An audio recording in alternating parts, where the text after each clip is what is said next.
இனிய மதிய வணக்கம். எல்லோருக்கும் ஒரே ஒரு ஆசை தாங்க.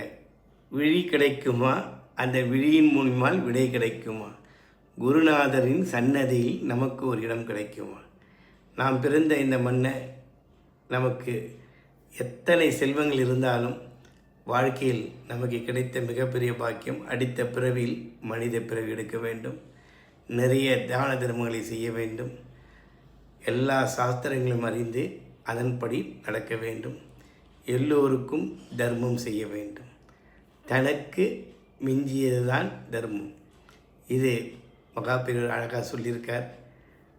நாம் செய்யக்கூடிய தர்மமானது நாம் எவ்வளவுக்கு எவ்வளவு சிக்கனமாக இருந்து அந்த பணத்தில் மிச்சம் பண்ணி அதை தர்மமாக செலவழிக்கும் என்பதுதான் ஐதீகம்.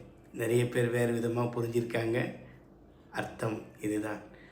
100 ரூபாய் சம்பாதித்தால் 70 ரூபாய் நீ செலவு செய்து அதில் இருக்கும் மிச்சத்தை தர்மம் செய்யணும். அதுதான் தனக்கு மிஞ்சிய பணத்தை தர்மம் செய் அப்படின்றதாங்க அர்த்தம்.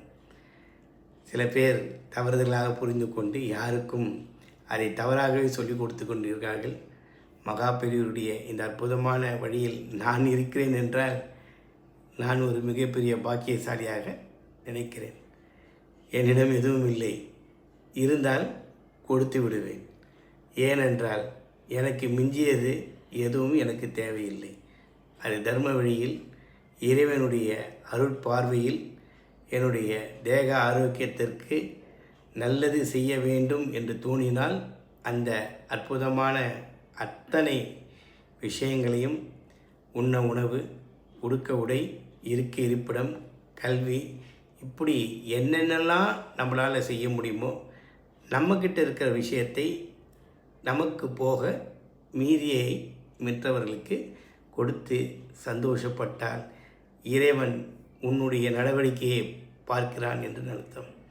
ஓம் பூர் புபஸ்வக தத்ச விதர்வரைரண்யம் பர்கோ தேவஸ்ய தீமகி தியோயோனக பிரசோதியான். அன்பான அனைத்து உள்ளங்களுக்கும் இந்த மந்திரம் சொல்லுங்கள். ஓம் ஸ்ரீம் ஹ்ரீம் க்ரீம் க்ளீம் க்ளௌம் சௌம் கம் வஜ்ரகோஷம் வராகி ஸ்ரீ படவட்டம்மன் தேவியை நித்திகா தினம் தினம் பணம் பணம் வசி வசி வசமானாய நமக. ஓம் நம சிவாய சிவாய நமவும். அக்ரம் மத்தியம் மூலம் மூலாதாரம் சமர்ப்பயாமி. இச்சாசக்தி ஞானசக்தி கிரியாசக்தி சமர்ப்பயாமி. ஹரி ஓம் சாய்ராம். ஓம் சக்தி. சாமியே சரணமையப்பா. குருவடி சரணம். ஹர ஹர சங்கர. ஜெய ஜெய சங்கர.